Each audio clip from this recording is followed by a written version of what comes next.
나의 삶의 문이 열렸네. 저 어둠의 권세는 힘이 없네. 주 보혈의 능력으로 원수가 날 정죄할 때에도 난 의롭게 설 수 있네. 난 더 이상 정죄함 없네. 난 주 보혈 아래 있네.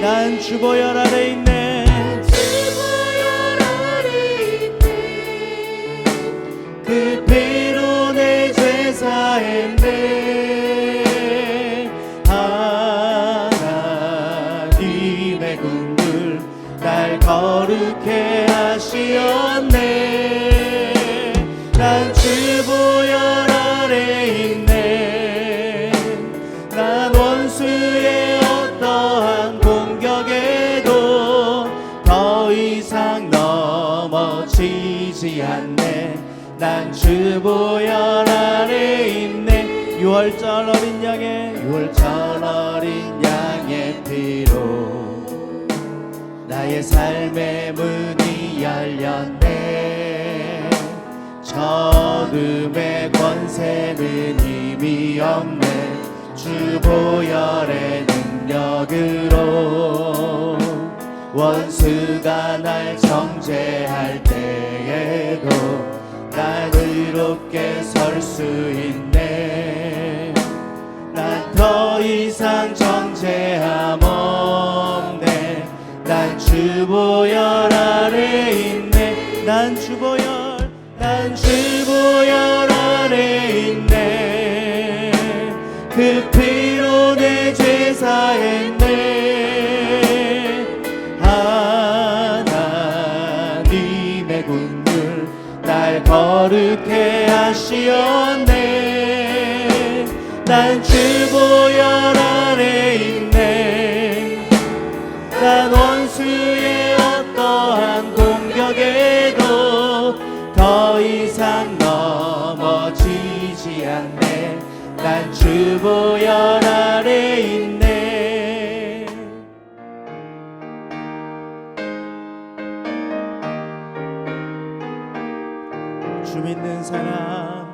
주 믿는 사람 일어나 다 힘을 합하여 이 세상 모든 마귀를 다 쳐서 멸하세. 저 앞에 오는 적군을 다 싸워 이겨라. 주 예수 믿는 힘으로 온 세상 이기네. 온 인류 마귀 괴율로 큰 죄에 빠지니 진리로 띠를 띠고서 늘 기도드리세. 참 믿고 의지하면서 겁없이 나갈 때 주 예수 믿는 힘으로 온 세상 이기네.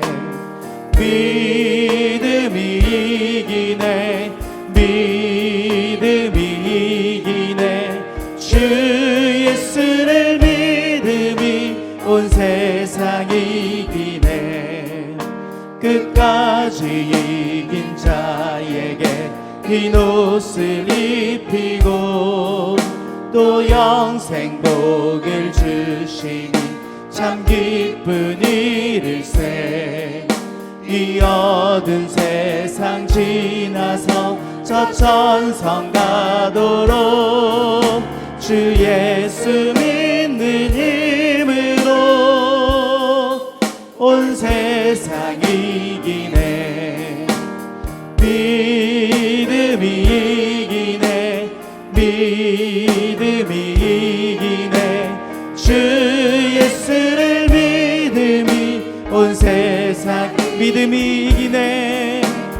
믿음이 이기네. 믿음이 이기네. 주 예수를 믿음이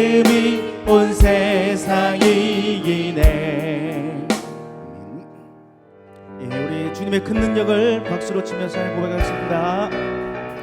주 이름 큰 능력이 있도다. 주 이름 큰 능력이 있도다.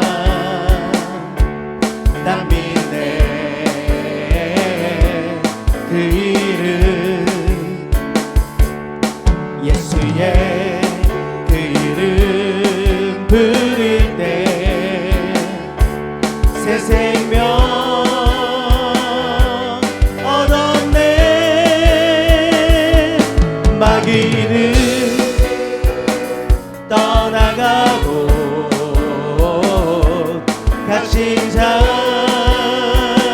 자유케 모든 이름보다 더 높은 이름 주의 예수. 주 이름 큰 능력이 있도다. 주 이름 큰 능력이 있도다. 날 믿네 그 이름 예수의 그 이름 부를 때 새 생명 얻었네. 마귀는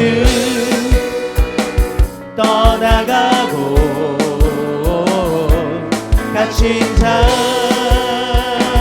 자유케 모든 이름보다 더 높은 이름 주의 예수. 할렐루야. 우리 하나님 영광 박수드리겠습니다. 모든 민족과 방언들 가운데 수많은 주 백성 모였네. 주의 보혈과 그 사랑으로 진 백성 삼으셨네.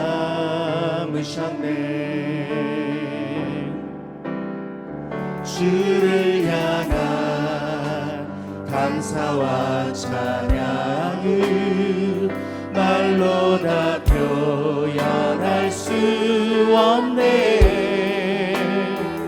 다만 내 소리 높여 온 마음을 다해 찬양하리라.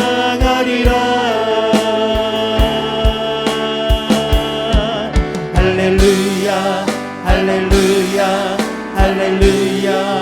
어린 양 할렐루야 할렐루야.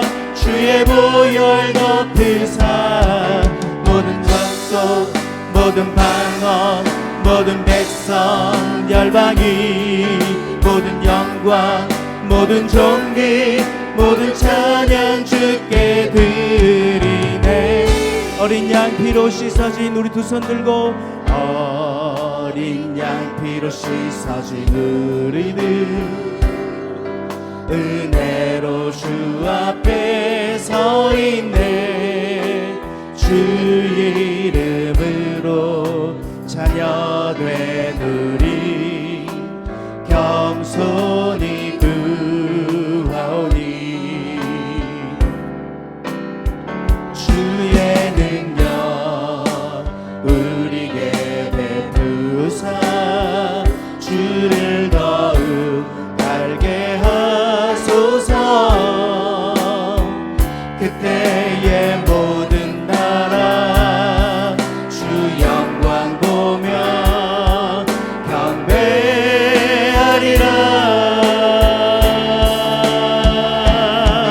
할렐루야 할렐루야 할렐루야. 어린 양 할렐루야 할렐루야. 주의 보혈 덮으사 모든 족속 모든 방언 모든 백성 열방이 모든 영광 모든 존귀 모든 찬양 주 할렐루야 할렐루야 할렐루야 할렐루야 어린 양 할렐루야 할렐루야 주의 보혈 덮으사 모든 족속 모든 방언 모든 백성 열방이 모든 영광 모든 존귀 모든 찬양 주께 드린 무릎 꿇고서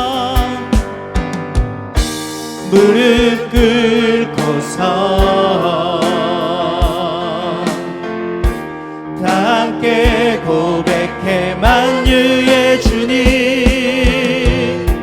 무릎 꿇고서 다 함께 고백해 만유의 주님 할렐루야 할렐루야 할렐루야 어린 양 할렐루야 할렐루야 주의 보혈 덮으사 모든 족속 모든 방언 모든 백성 열방이 모든 영광 모든 존귀 모든 찬양 주께 드리네.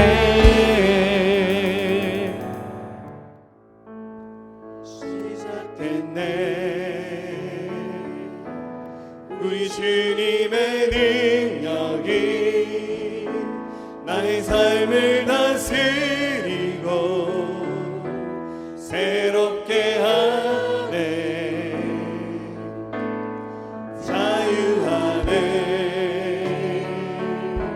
죄와 사망으로부터 나의 삶은 변하거나 충만하네 은혜로다 주의 은혜 한량없는 주의 은혜 은혜로다 주의 은혜 변함없는 신실하신 주의 은혜. 자 우리 오른손 들고 갑시다. 시작됐네 우리 주님의 능력이 나의 삶을 다스리고 새롭게 하네 자유하네 죄와 사망으로부터 나의 삶은 변하거나 충만하네 은혜로다 은혜로다 주의 은혜 한량없는 주의 은혜 은혜로다 은혜로다 주의 은혜 변함없는 신실하신 주의 은혜 은혜로다 은혜로다 주의 은혜 한량없는 주의 은혜 은혜로다 은혜로다 주의 은혜 변함없는 신실하신 주의 은혜. 아멘. 우리의 예배를 받으시기에 합당하신 하나님, 하늘과 땅의 모든 영광과 권세와 찬양이 하나님께 있음을 고백합니다. 사단에게 내어졌던 부정적인 생각과 불신들, 딱딱한 심령, 온전히 주님께 다 드리지 못한 마음들을 성령의 능력으로 태워주시고 주님의 영으로 우리의 영혼육을 온전히 다스려 주옵소서. 주님, 우리는 한순간도 주님 없이 살아갈 수 없는 자들입니다. 이스라엘 백성들을 불기둥, 구름 기둥으로 이끄신 것처럼 우리를 늘 이끌어 주셔서 매 순간 주님과 교제하며 기쁨을 누리는 저희들 되기를 원합니다. 주님, 지금 코로나19로 인해 전 세계와 한국 교회 또한 어려움을 당하고 있습니다. 하나님의 뜻이 아니면 참새 한 마리도 땅에 떨어지지 않는다고 하셨사오니 이 어려움을 통해 하나님의 말씀을 듣게 하시고 세상 앞에 두려워하지 않고 오직 예수님에게만 집중하는 저희들 되기를 원합니다. 주님, 교회가 모이기 힘든 이 시기에 영혼을 붙여주시고 부흥을 주시니 너무 감사합니다. 우리 교회가 다시 한번 성령의 바람을 잘 타고 올라가는 독수리가 되어 하늘문을 여는 재단이 되기를 원합니다. 이 하늘문이 열릴 때 인생에 막혀있는 문제들이 해결되고 하나님의 나라를 완성해 가는 거룩한 주의 교회가 될 것입니다. 기도의 부흥을 주옵소서, 말씀의 부흥을 주옵소서, 영혼의 부흥을 주옵소서, 섬김의 부흥을 주옵소서. 지금까지 열심히 믿음으로 저희가 달렸고 씨를 뿌렸으니 하나님의 영광을 볼 때임을 믿습니다. 예배에 참여한 모든 지체들 하나님 만나 주셔서 그들의 눈물을 닦아주시고 위로해 주시며 하늘의 것을 충분히 공급받는 최고의 예배 시간이 되기를 원합니다. 이 시간 목사님 말씀 들고 오셨습니다. 이 마지막 시대 하나님의 마음에 합한 목사님 되게 하시고 사람의 말이 아닌 하나님의 음성으로 들려져서 우리의 심령과 영혼을 깨우기를 원합니다. 교회 가운데 부흥을 가로막고 하나 되지 못하게 만들고 예배를 방해하는 모든 어둠의 권세를 예수님의 이름으로 묶습니다. 이 예배를 통해 주님 홀로 영광 받아 주옵소서. 이 모든 말씀 거룩하신 예수님의 이름으로 기도합니다. 아멘. 할렐루야. 네, 오늘 또 우리에게 하나님께서 크신 은혜를 허락해 주시기를 주의 이름으로 축복합니다. 네, 주일마다 주제 설교를 하고 있는데 지금 나누고 있는 주제 설교는 인생의 사계절입니다. 봄, 여름, 가을, 겨울의 의미들을 생각하는 말씀입니다. 이제 여름 말씀을 나누고 있는데 오늘 5번째로 여름날의 고난은 인생을 깊어지게 한다. 오늘 이 제목으로 함께 은혜 나누는 시간 되기를 원합니다. 우리가 여름을 많이 경험해봐서 알고 있듯이 여러분 굉장히 뜨겁습니다. 그래서 여름을 견뎌내려면 땀을 한 바가지는 쏟아내야 됩니다. 지난 주간에는 장마가 좀 길어서 비가 많이 오고 날씨가 그다지 무덥지는 않았는 것 같은데 뉴스에 보니까 이번 주부터 본격적인 무더위가 시작될 거라고 하는 뉴스를 봤습니다. 옛날에는 뭐 에어컨이라든지 이런 냉방 시설이 좀 잘 안 돼 있었으니까 정말 여름 나기가 굉장히 힘들었습니다. 특히 바깥에서 현장에서 일하시는 분들의 더위는 더하죠. 그래서 현장에서 일을 할 때 뭐 땀으로 입고 있는 그 작업복이 다 젖을 만큼 그러다가 소금을 한 움큼씩 쥐어서 이렇게 입에 털어 넣으면서 그러면서 여름을 견뎠던 우리 아버지 세대 분들도 있고 우리 학생들은 열심히 공부합니다. 네. 요즘에 코로나 때문에 이게 뭐 중간고사, 기말고사 기간도 없고 이게 방학을 하는 건지 안 하는 건지 감이 잘 없어서 지금 어떤 학교는 방학을 했다고 또 하더라고요. 좀 약간 뭐 다 이렇게 스케줄들이 엉켜 있습니다. 우리가 그렇게 무더운 여름을 견디고 버티면서 여기까지 온 이유는 그만큼 우리의 인생이 소중하기 때문에 또 우리 사랑하는 가족이 있고 또 교회가 있고 우리 장래에 다가올 미래가 너무 값진 것이기 때문에 우리 그 여름날을 잘 견뎌왔습니다. 신앙 안에서도 가장 하나님께서 복되게 하시는 그 절정의 순간을 저는 이 사계절이라는 주제 말씀을 나누면서 여름이다 라고 이렇게 여러분과 말씀을 나누고 있습니다. 여러분, 그 여름은 인생의 절정기입니다. 자, 이렇게 얘기해도 자꾸만 안 믿는 분들이 계셔요. 뭐 인생의 절정기가 오겠나? 여러분 걱정하지 마세요. 우리 하나님은 크고 위대하십니다. 예수님 안에 두르신 여러분들 나이를 보지 않으세요. 우리의 건강이나 우리의 뭐 재산이나 우리가 누리고 있는 것들, 주님 그것으로 우리를 대우하지 않으시고 우리를 있는 그대로 보시면서 주께서 우리에게 새날을 주실 것을 믿습니다.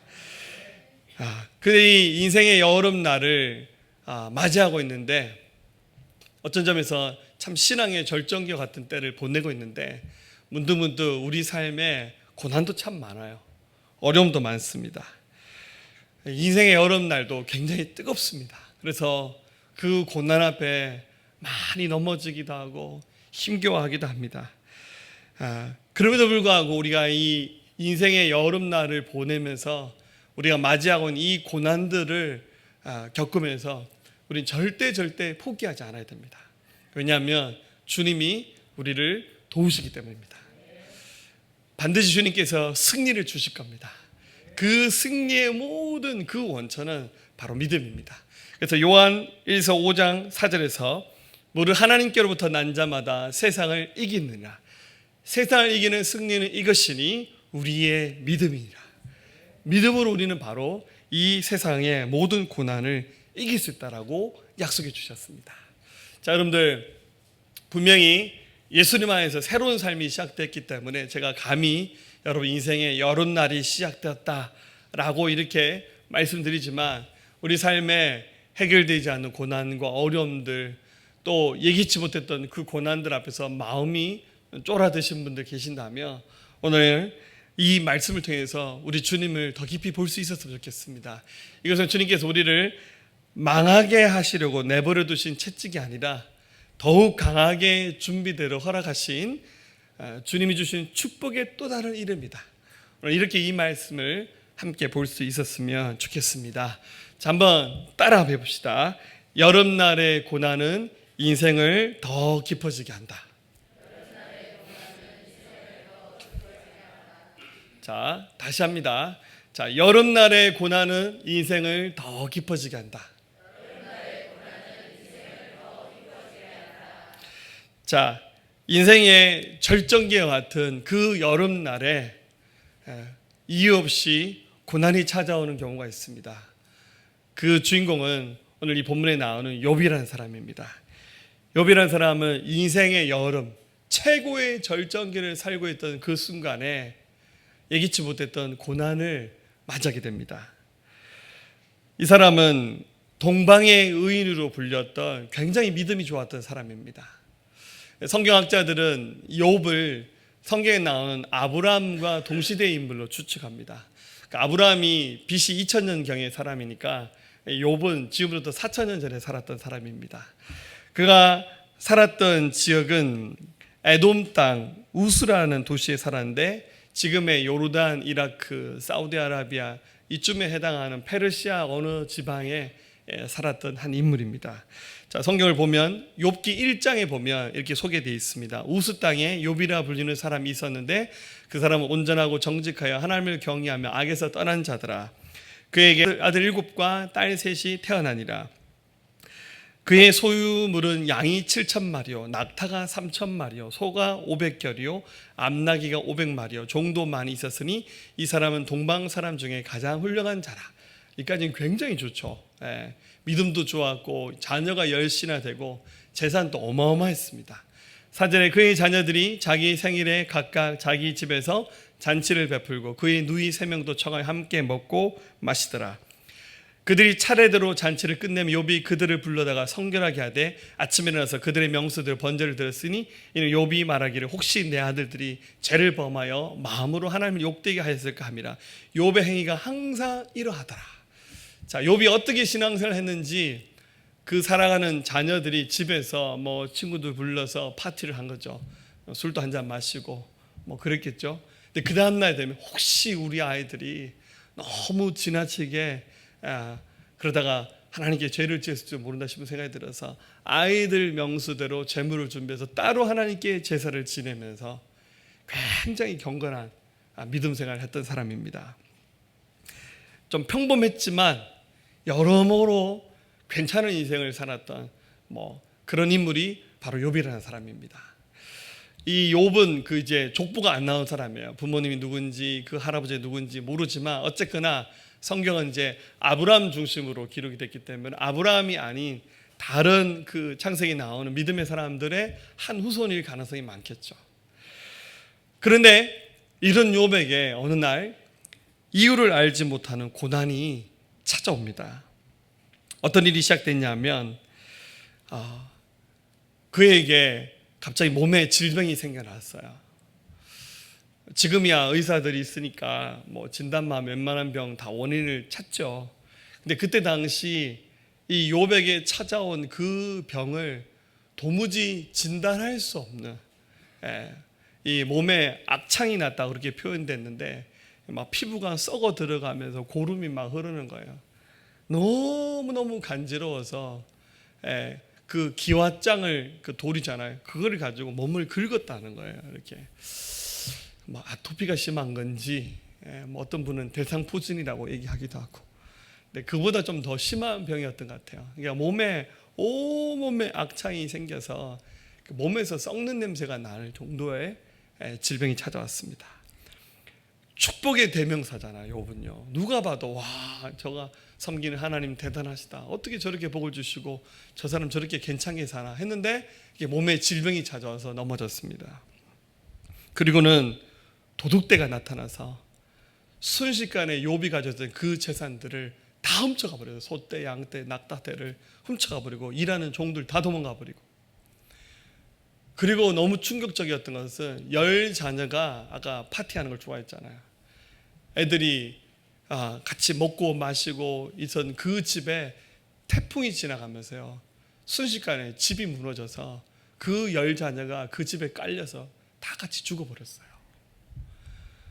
이게 상상이 됩니까? 우리로 치면 집이 붕괴가 된 거예요. 그래서 10명의 자녀가 한꺼번에 목숨을 잃어버렸어요. 엄청난 충격을 욥이 받기 시작해요. 본인의 건강과 재산, 자녀들. 그러니까 이제 아내가 충격을 받았어요. 그리고는 어떡합니까? 당신 차라리 하나님 욕하고 죽어버려라 그러면서 자기 마누라 집 나가버렸어요.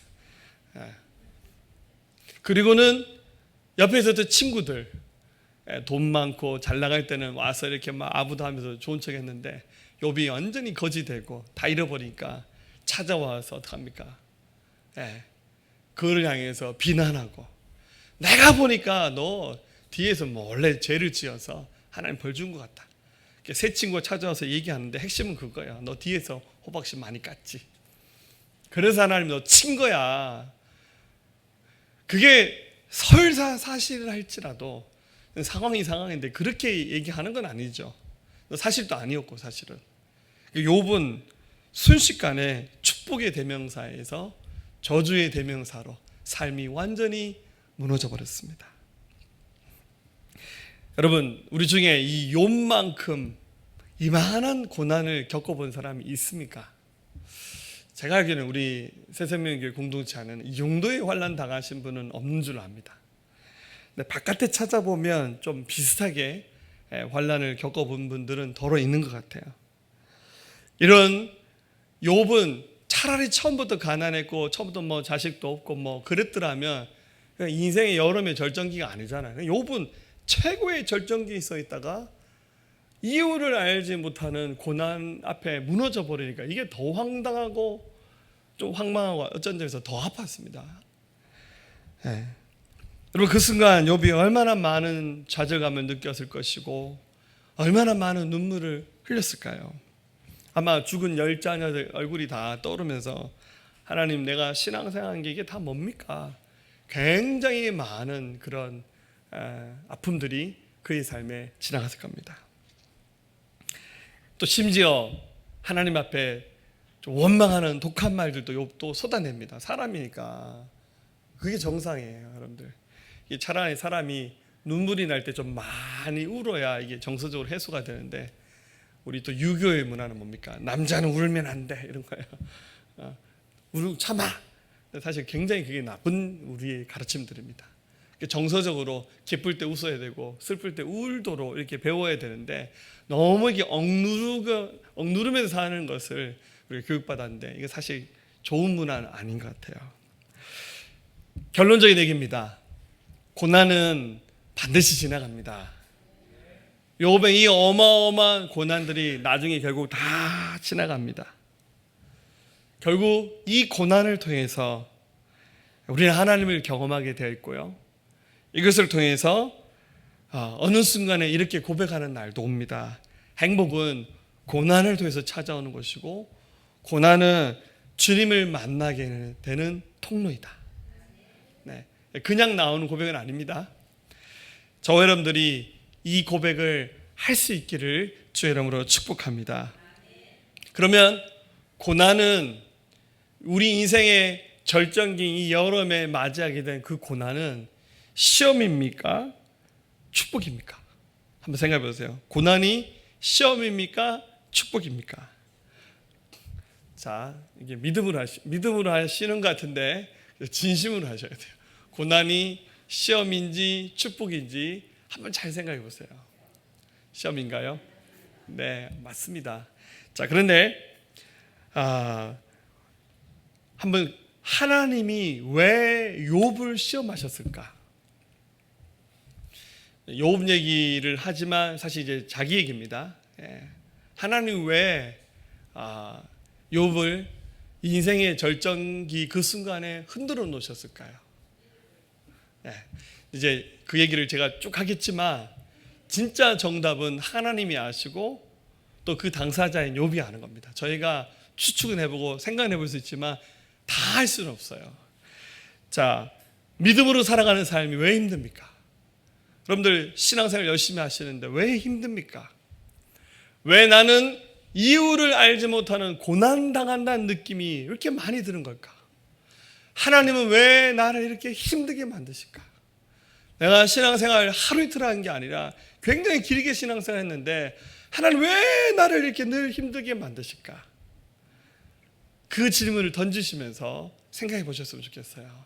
자, 이 해답을 찾으려면 이제 욥 얘기를 하겠는데 사실 알고 보면 질문이 잘못됐습니다. 질문이 잘못되면 답이 없어요. 문제가 출제가 잘못되면 답이 없는 거예요. 자, 하나님은 왜 욥에게 이런 시험 당함을 허락하셨냐면 사실은 자, 성경은 뭐라고 말씀하시냐면 하나님은 사람을 시험하지 않는다라고 말씀하셨어요. 자, 야고보서 1장 3절 말씀 같이 읽어볼까요?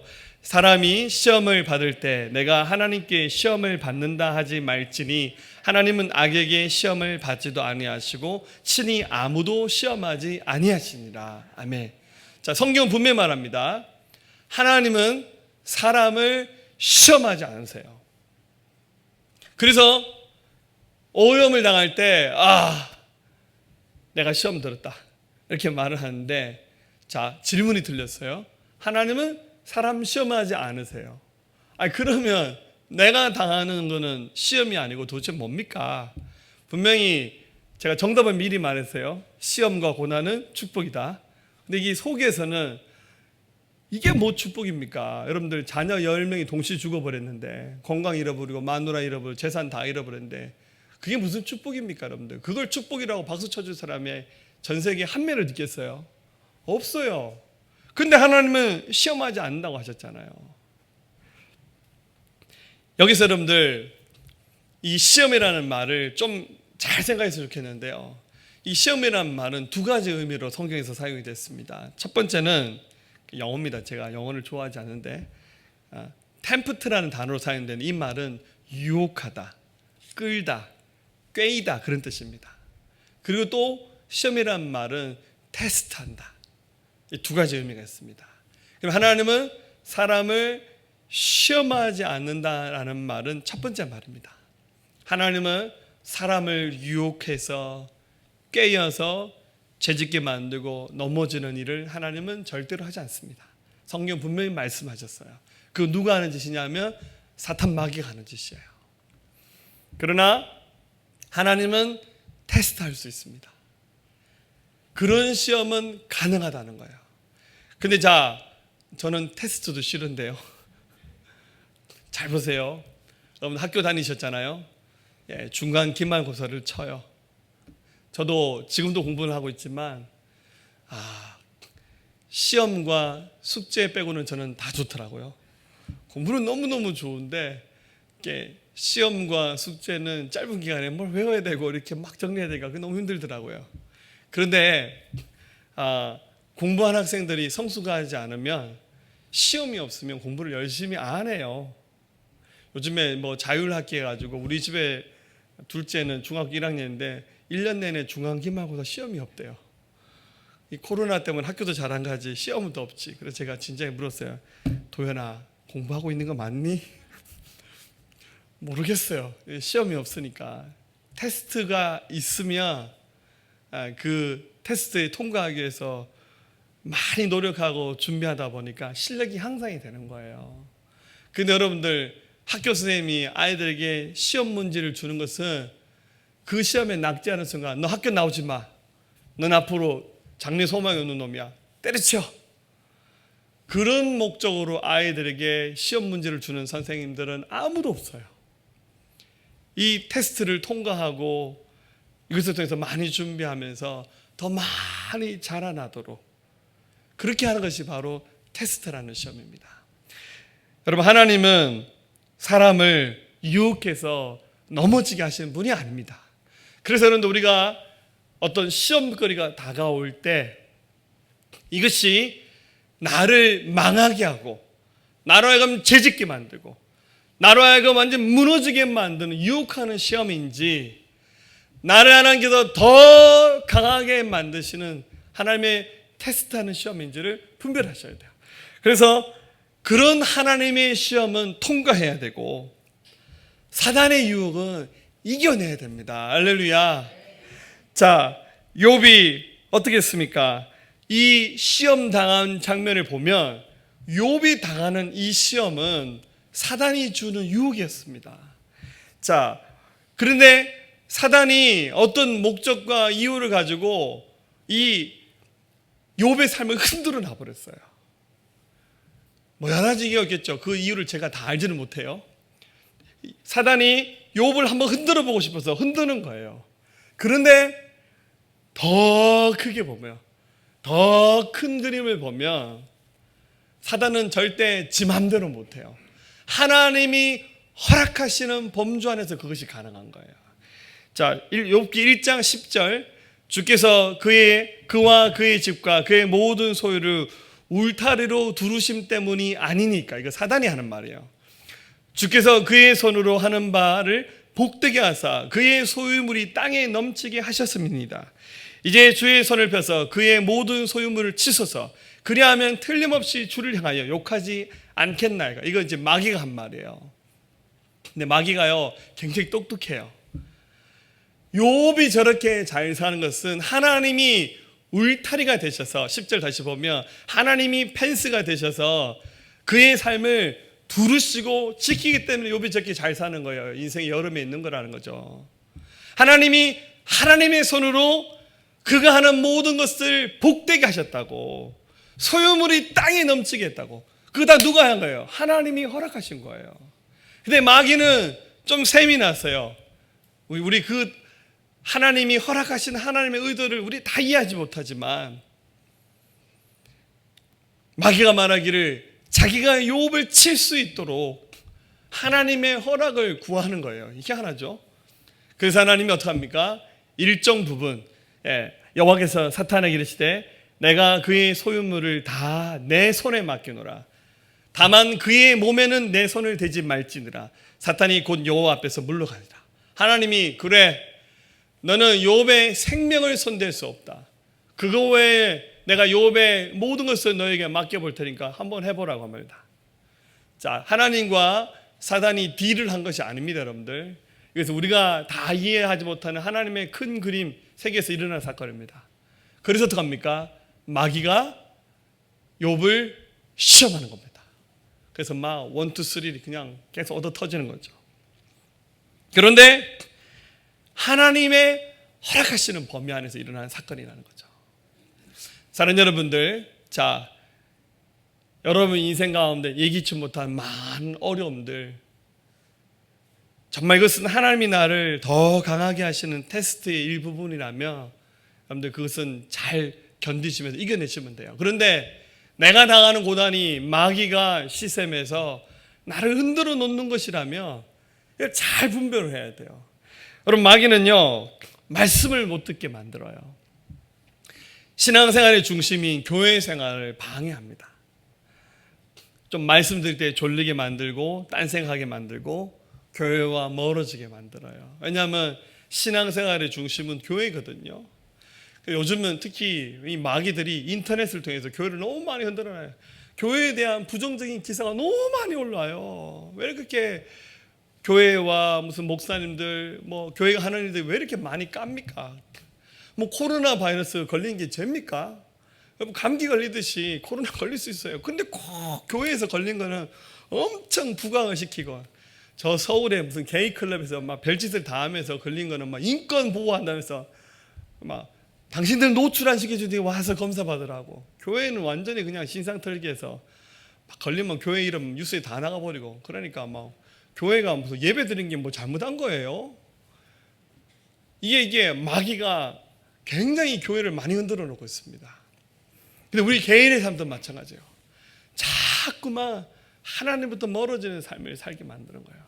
여러분들, 마귀가 왜 욥을 힘들게 했는지 그 이유를 저는 다는 몰라요. 추측을 할 수 있죠. 여러분 삶에 마귀가 흔들어 놓는 고난이 있다고 여러분들 여겨주신다면 이제 본인이 좀 알아차려야 돼요. 옆에 사람은 알아먹는데 본인은 못 알아먹어. 답답한 거예요. 그거는 마귀가 시험하는 거잖아요. 정신 차려요. 얘기하면 또 기분 나쁘잖아. 그게 문제인 거예요. 이게 잘 알아차면서 마귀가 내가 복되게 살아가는 것을 힘들어하는구나. 그래서 시험을 주는 거구나. 그래서 말합니다. 베드로전서 5장 8절, 근신하라, 깨어라. 너희 대전 마귀가 우는 사자같이 두루다니며 삼킬 자를 찾나니 너희는 믿음을 굳건하게 하여 그를 대적하라. 이는 세상에 있는 너희 형제들도 동일한 고난 당하는 줄을 알미라. 마귀가 어떡합니까? 우는 사자처럼 두루다니며 삼킬 자를 찾는 거예요. 여러분 동물의 왕국 봤죠? 그 마귀가 뭡니까? 사자 같은 그런 맹수들은요, 평상시에는요 이게 나무 그늘 아래 싹 앉아서 이렇게 쳐다봐요.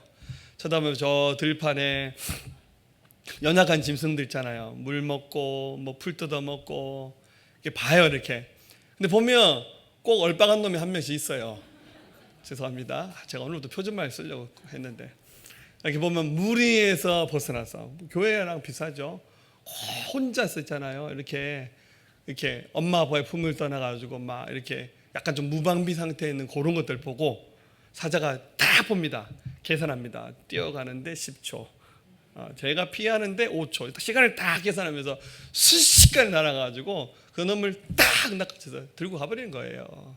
그렇게 하는 거예요. 그래서 어떡합니까? 깨어 있으라는 거예요. 믿음을 굳게 하여 그를 대적하라고. 하나님께서 이기게 하십니다. 여러분, 시험을 주는 마귀의 유혹을 대적하면서 이기시기를 주의 이름으로 축원합니다. 우리에게 충분히 이길 수 있는 능력 주셨어요. 그게 바로 예수님의 이름입니다. 여러분, 예수님의 이름을 사용하면 비록 나는 좀 믿음이 없고 좀 후달려도, 나는 기도도 좀 부족해도 예수님의 이름을 사용하기만 하면 그 이름의 권세가 우리에게 승리를 가져다 줄 겁니다. 할렐루야. 여러분, 이 욥은 이 고난을 당하면서 웬만한 사람 같았으면 완전히 멘탈이 나가버린 거죠. 이제 끝났구나. 막 산에 올라가야 돼요. 이제 인생 거의 포기하는 거죠. 근데 욥은 이유를 알지 못한 엄청난 이 고난 앞에 무너지는 자기 삶을 보면서 그때서야 생각이 났어요. 내가 주님을 바라보기 시작했구나. 고난을 넘어서 주님을 제대로 한번 쳐다봐야겠어요. 사람이요, 굉장히 잘 나갈 때는요, 정말로 주님을 바라보는 일이 잘 안 되는 것 같아요. 물론 욥은 아까 자기 자녀들이 생일 파티만 해도 따로 예배를 드릴 만큼 굉장히 종교적인 면에서는 완벽한 사람이었어요. 신앙생활 한단 말이에요. 교회생활 열심히 하고. 그런데 정말 마음 깊은 곳에서 하나님을 신뢰하고 하나님을 바라보는 태도는 부족한 면이 있었어요. 그걸 제가 말씀을 드리지 못하겠어요. 욥이 자기 자신을 보는 거니까. 다른 사람이 그거를 꼭 끄집어내서 얘기하면 은혜스러울 수 있지만 자칫 잘못하면 네가 뭔데 나한테 그렇게 함부로 얘기해, 이렇게 할 수 있단 말이에요. 정답은 그잖아요. 기도하세요. 말씀 보세요. 정답인데 그런 상태에서 그런 얘기하면 마음에 안 와닿아요. 그냥 왜 목사님은 야단만 치고 그냥 혼내기만 하고 뭐 이런 식으로 받아들일 수 있어요. 욥은 자기 스스로 자기 삶을 돌아보기 시작했습니다. 원망한 말도 막 있었지만 가만히 생각해 보니까 다 잃어버렸잖아요. 근데 생각해 보니까 그게 원래 처음부터 자기 게 아니었어요. 그럼 태어나실 때 손에 금반지 끼고 다이아몬드 목걸이 차고 나오신 분 누가 있습니까? 태어날 때 빨가벗고 태어나요. 아무것도 없어요. 그냥 누구 집 엄마 아빠의 자식으로 태어나는 거야. 아무것도 안 가지고 태어납니다. 그 욥이 생각해 보니까 욥기 1장 21절에 이르되 내가 모태에서 알몸으로 나와선즉 또한 알몸이 그리로 돌아갈지라 주신 이도 여호와시요 거두신 이도 여호와시니 여호와 이름이 찬송을 받으시리라. 그럼 사람이 날 때도 그냥 왔잖아요. 죄송하지만 갈 때도요 빈손으로 가는 겁니다. 어제 뭐 새로운 자동차를 샀다 할지라도 그거 두고 가야 돼. 어제 롯데백화점에 가서 명품 옷을 샀다 할지라도 누가 뭐 명품 백을 선물해 줘도 그 자기 거 아닙니다. 뭐 은행 통장에 잔고가 뭐 엄청나게 쌓여 있다 할지라도 다 숫자에 불과한 겁니다. 자기 거 아닙니다. 빚도 가져가지 않아요. 할렐루야. 굉장히 은혜스럽죠? 네. 욥이 생각해 보니까 이거 원래 다 내 거 아니었구나. 하나님이 주신 건데 내가 가지고 있었는데 내가 청직이었는데 내가 이건 내 거라고 착각했구나. 잃어버리니까 내 거를 잃어버렸다 생각하니까 악에 바치고 억울한 거예요. 근데 하나님이 이유가 있어서 뭐 마귀가 신부름해서 가져갔든지 어쨌든 간에 하나님이 가져가셨으니까 주인이 가져가는데 내 게 아닌데 내가 억울할 게 뭐 있는 거예요. 그래서 주신 이도 가져가신 이도 하나님이시니까 나는 하나님 이름만 찬송하겠습니다. 그게 욥의 신앙 고백이었습니다. 욥이 이 고난을 통해서 주님을 바라보는 일들을 시작했습니다. 주님 바라보면서 주님을 더 깊이 이해하는 태도들을 갖기 시작했습니다. 근데 보니까 내가 너무 애매하게 고난을 받는 거예요.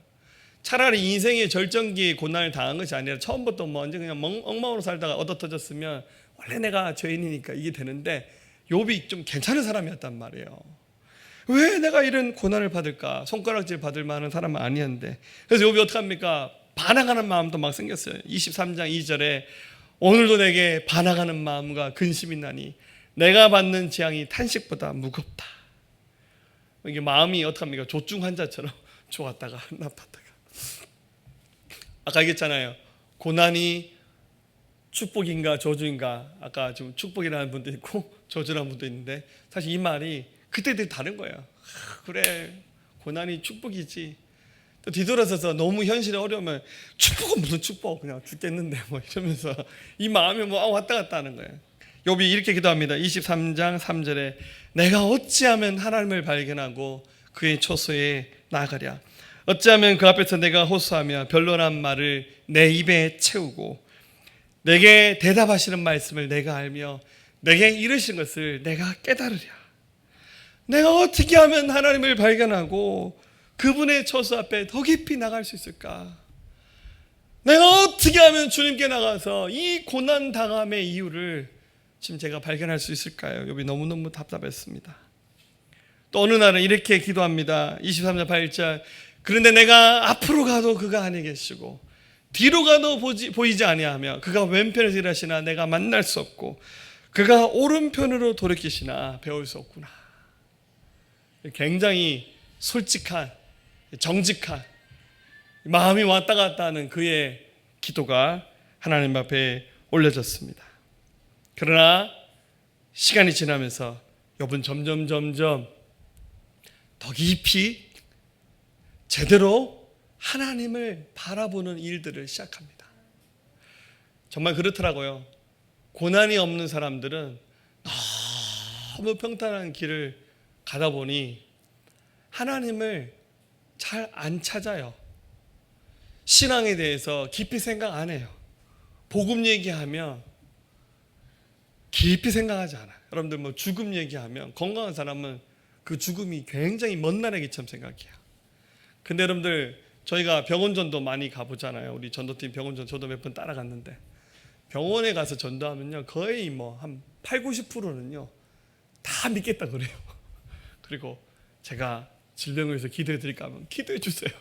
절에 다니시는 절에 다니시는 신자도 제가 교회 목사인데 기도해 드릴까요? 기도해 주세요. 다 그래요. 왜냐하면 자기 삶의 실존을 한번 경험해 봤거든요. 제가 밑바닥이 뭔지를 봤거든요. 근데 너무 인생이 잘 나가 막 그런 사람들은 이 복음에 대해서 하나님에 대해서 죄송하지만 깊이 생각을 잘 안 하시더라고요. 욥이 누가 보더라도 괜찮게 신앙생활을 했던 사람이었지만 그건 여러분들 일반적인 평가입니다. 이유 없는 고난 앞에 섰을 때 그가 정말 제대로 주님을 바라보기 시작했어요. 자기 자신을 바라보기 시작한 거예요. 그러면서 하나님의 생각과 하나님의 지혜, 자기 생각과 지혜보다 훨씬 더 크신 하나님의 뜻과 판단과 결정을 존중하고 따르겠습니다. 이것이 바로 고난을 넘어서 주님을 바라보는 삶이 변합니다. 그러니까 욥이 어떤 마음이 들었습니까? 주님을 바라보는 거예요. 여러분 주님은 빛이잖아요. 우리는 알지 못하는 사이에 세상의 어둠에 젖어 있는 삶을 살았어요. 여러분들 이게 조명이 어두우면 얼굴이 시꺼먼지 뭐 얼굴에 흉터가 있는지 때가 묻었는지 별 표시가 안 나요. 근데 이게 빛이 딱 밝으면 다 보여요. 아우 내 얼굴에 이 검버섯이 있네. 저승사자가 있어요. 저승꽃이 있다고. 네. 아우 내 옷이 더럽네. 여기 밥 먹다가 뭐가 묻었네. 다 보여요. 근데 어두우면 안 보여요. 욥이 믿음 생활 잘한다고 했지만 그 잘하는 게 진짜 잘하는 건지 모르겠어요. 근데 그가 하나님을 바라보기 시작하니까 하나님의 빛이 자기에게 비치는 거예요. 그러니까 자기의 모습이 적나라하게 보이는 거예요. 그래서 욥이 주님을 바라보는 순간 했던 그의 기도가 뭡니까? 바로 회개 기도였습니다. 그 전에 친구들이 와서 야 너 죄 지었잖아. 너 회개해. 그런 말 할 때 까부지 마라. 내가 너보다 새벽기도 더 잘 나오고 내가 너보다 헌금도 더 많이 하고 내 전도 더 나와야 돼. 니는 교회도 똑바로 안 댕기는 게 이런 식으로 막 자기의 그 잘못을 지적하고 그 친구도 나름 조언을 한 건데 그게 하나도 마음에 안 와닿았어요. 당신이 뭔데 왜 함부로 내 인생에 대해서 말하냐고 이렇게 막 반박하는 마음이 막 일어나면서 기도할 때 하나님 그러실 수 있어 이렇게 따지면서 하나님께 막 의문을 품었던 사람입니다. 그런데 그가 주님을 바라보면서 하나님의 빛이 비추는 순간 자기 모습이 보이면서 아 이게 다 내 잘못이구나. 이유를 알지 못하는 인생의 여름에 겪었던 고난 앞에서 눈물을 쏟았는데 알고 보니까 내가 너무 교만했구나. 내가 너무 가볍게 살았구나. 내가 너무 생각 없이 살았구나. 내가 너무 믿음생 엉터리를 했구나. 여러분 욥이 있잖아요. 고난 당하면서요 자꾸만 의를 생각하고 해답을 찾다 보니까 어떤 착각을 했냐면 하나님 원망한 일이 많아지다 보니까 자기가 하나님보다 더 의롭다 생각했어요. 하나님이 틀렸고 내가 맞습니다. 내가 왜 고난 당해야 됩니까? 하나님 당신이 틀렸지 않소. 내가 맞아요. 이렇게 따지는 거예요. 고난 당할 때 사람들에게 말합니다. 내가 옳고 다 틀렸어요. 하나님도 틀렸습니다. 그래서 막 얘기합니다. 저 인간 때문에 저 인간이 내 인생에 끼어들어서 많죠. 네, 집에도 한 명씩 계시고 저 사람만 안 만났으면 내 인생 행복했을 건데 그죠? 생각나신 분들이 많나 봐요. 막 직장에서 저 사람만 없으면 우리 직장은 천국인데 심지어 교회 안에서도 내 저분만 없으면 정말 우리 교회 진짜 좋은데 저분은 왜 우리 교회를 다니냐고, 이런 분이 한 분도 없기를 바랍니다. 네, 근데 정말 영적으로 너무 우리가 빗나가기 시작하면 그런 말도 겁없이 쏟을 수 있습니다. 근데 욥이 주님을 보기 시작하니까 이게 다 내 허물이 시작된 거구나, 이렇게 말합니다. 오늘 본문 42장 2절, 주께서는 못할 일이 없사오며 무슨 계획이 있든지 못 이루실 것이 없는 줄 아오니 무지한 말로 이치를 가리는 자가 누구니까. 나는 깨닫지도 못할 일을 말하였고 스스로 알 수도 없고 헤아리기 어려운 일을 말한나이다. 자기가 고난당하면서 내뱉었던 말들과 기도들 다 돌아보니까, 주님, 내가 스스로도 감당이 안 되는 말들을, 돌아보니까 말도 안 되는 기도를 했고 말도 안 되는 말들 쏟아놓으면서 계속 나 원망하는 거예요. 왜 이렇게 됐는가. 하나님 원망하며 살았는데 그게 다 알고 보니까 다 자기 허물인 거예요. 그가 이렇게 말합니다. 5절 6절, 내가 주께 대하여 귀로 듣기만 했습니다. 이제 내가 눈으로 주님을 보기를 원합니다.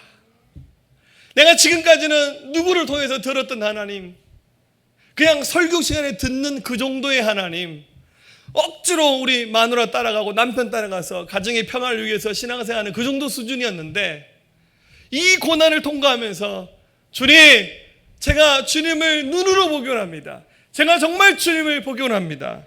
그리고 그가 회개합니다. 6절에 그러므로 내가 스스로 거두어드리고, 자기가 했던 모든 삶을 거두어들며 티끌과 제 가운데 앉아서 주님, 제가 회개합니다. 이게 욥의 기도였습니다. 여러분, 회개하는 자가 승리자입니다. 회개하는 사람이 진정한 믿음의 사람이에요. 자, 여러분들 한번 생각해 보세요. 욥이 계속 인생의 절정기 여러 날 가운데서 승수장구하는 삶을 계속 살았더라면 그 인생의 결말이 어찌 됐을까요? 그래, 지금 엄청난 고난 앞에 깨지면서 지금 이 순간에 도달해서 회복되는 삶으로 가는 거. 그래도 저는 계속 만사 형통이 좋습니다 하시면 제가 할 말이 없는데, 주님의 생각은 좀 달랐던 것 같아요. 그래서 사단에게 시험 당함을 허락하신 거예요. 그게 마음에 안 드신 분들은 어쩔 수 없어요. 그건 주님이 하시는 거예요. 제가 하는 것이 아니니까. 적어도 욥에게는 주님 그렇게 하셨어요. 걱정하지 마세요. 모든 사람에게 다 똑같이 하지는 않으세요. 우리 그릇 따라, 믿음대로, 우리 사명대로 주께서 그렇게 하시는 거겠죠. 하지만 욥은 그런 길을 갔던 사람이었습니다. 그러자 욥에게 주님께서 마지막으로 말씀하신 것이, 욥이 회개 기도를 하니까 주님이 그 욥의 기도를 받으시면서 욥을 진정으로 회복시켜 나가길 원하셨어요. 그러시면서 하셨던 말씀이 오늘 이 42장에서 욥에게 3명의 친구가 있었는데, 그 친구들이 욥에게 아까 권면했는데 서로 이렇게 은혜가 안 되고 지나가 버렸어요. 근데 욥은 어떡합니까? 그 친구들에게 상처를 받았어요. 그래서 다 믿음의 사람들이에요. 우리 교회 집사님, 권사님들이에요. 그래서 속마음이 편하지 않았어요. 근데 주님이 그 3명의 친구에게 먼저 말씀하시기를 8절에 그런즉 너희는 수소 7과 수양 7을 가지고 내 종 욥에게 가서 너희를 위하여 번제를 드리라. 내 종 욥이 너희를 위하여 기도할 것인즉 내가 그를 기쁘게 받으리니 너희가 우매한 만큼 너희에게 갚지 아니하리라. 이는 너희가 나를 가리켜 말한 것이 내 종 욥의 말과 같이 옳지 못함이라. 주님이 그 세 친구에게 말하기를 가서 욥 앞에 가서 수소 7과 수양 7을 가지고, 이 굉장히 큰 재물입니다. 그거 가지고 하나님 앞에 같이 예배를 드리라는 거예요. 그러면 욥이 그걸 받으면서 기도를 해주라는 거예요. 기도해 줄 거라는 거죠. 그래서 어떡합니까? 이 세 친구가 주의 말씀대로 그대로 순종해서 재물을 준비해 가서 욥에게 찾아가서, 욥, 미안해. 나는 너를 위해서 한 말인데 네가 상처받았나 보다.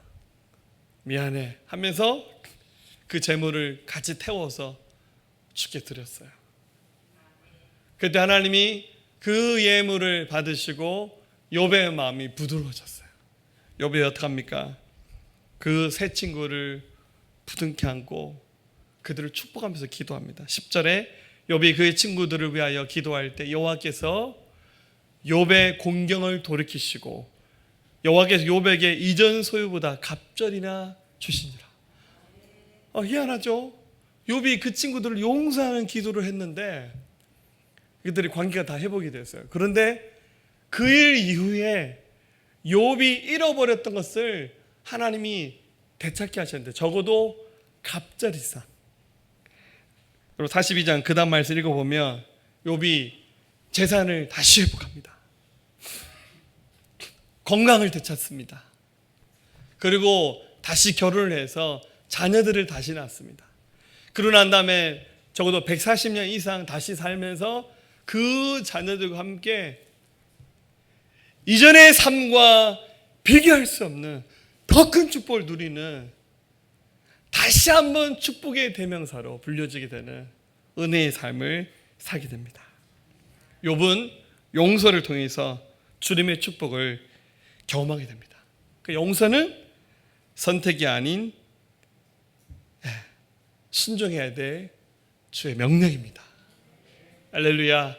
그래서 주님께서 말씀하시기 복음서에 와서도 마태복음 5장에서 예배 드리러 왔다가 형제에게 원망 들을 만한 일이 생각나거든 예배 드리지 말고 가서 형제와 화목하고 난 다음에 와서 그 예물을 들면서 예배하라고. 그게 주님이 받으시는 진짜 예배라는 거예요. 이사야 1장 15절에서도 너희가 손을 펼 때 내가 내 눈을 너희에게서 가리고 너희가 많이 기도할지라도 내가 듣지 아니하리니 이는 너희 손에 피가 가득합니다. 다른 사람을 죽이듯이 살인하듯이 서로에게 허물이 있다면 그거를 떨쳐버리지 않으면 주님이 그 기도 안 들으시겠다고 약속해 주셨어요. 주의 명령입니다. 우리가 함께 순종해야 됩니다. 이제 말씀 마치겠습니다. 인생의 절정기에 우리는 들어와 있습니다. 왜냐하면 예수를 믿기 때문입니다. 주님이 우리 나이나 소유나 건강이나 이런 것과 아랑곳하지 않고 예수님 안에서 새로운 삶을 시작하시면서 여러분을 통해서 하나님께서 무한 영광 받으시는 놀라운 일들을 계획하시면서 여러분 한 사람 한 사람이 다 축복의 대명사 욥과 같은 길을 가게 하시고 아브라함 같은 길을 가게 하시려고 하나님 준비하셨어요. 여러분 하나님이 쓰시는 사람은 인생의 봄, 여름, 가을, 겨울을 지나면서 깎여지고 다듬어지는 사람입니다. 가장 좋은 도구, 그 하나님의 시나리오는 고난이라는 것. 때로는 마귀의 시험 앞에 하나님 허락하시는 그 범위 안에서 깨지기도 합니다. 이것을 통해서 하나님은 우리를 더 기뻐지게 만듭니다. 욥이 이런 과정들을 겪지 않고 그냥 만사형통 그렇게 믿음 생활을 했더라면 욥의 마지막 모습은 어떻게 되었겠습니까? 저로서는 추측할 수 없을 것 같아요. 잘했을 수도 있고 깨졌을 수도 있습니다.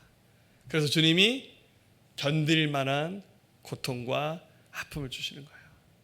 욥이 저렇게 하나님께 예배하고 친구들 용서하고 품으면서 나갔을 때 모든 것이 회복된 것을 기억하면서